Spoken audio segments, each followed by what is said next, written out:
बिस्मिल्लाहिर्रहमानिर्रहीम अस्सलाम वालेकुम। वे कैसे हैं आप? उम्मीद है इंशाल्लाह सब खैरियत से होंगे।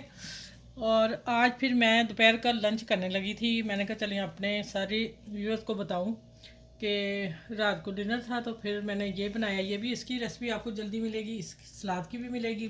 सलाद बहुत पसंद किया उन्होंने, ठीक है। और ये थे लेग पीस, और इंशाल्लाह इसकी भी रेसिपी आपको जल्दी मिल जाएगी। जैसे जैसे लगती जाएगी मैं बताती जाऊँगी आपको। ये सारी वो ही हैं। और बाकी चावल पुलाव वगैरह था वो भी इंशाल्लाह मिलेगा आपको। चलें, ये मैं डिनर लंच करने लगी थी, तो मैंने कहा आप लोग आप लोगों से शेयर करूं कि ये मैं लंच करने लगी, आप भी आएँ करें। और आप मेरे चैनल को लाइक करें, शेयर करें, सब्सक्राइब करें। अपना ख्याल रखिएगा। इस वीडियो के साथ अल्लाह हाफिज़। खूबसूरत वीडियो के साथ अल्लाह हाफिज़। बच्चों को खिलाएं ज़रूर ये चीज़, इंशाल्लाह वो ज़रूर पसंद करेंगे। और बड़े छोटों का ख्याल रखें, अपना ख्याल रखें। फिर अगली वीडियो में मिलूँगी इंशाल्लाह। अल्लाह हाफिज़।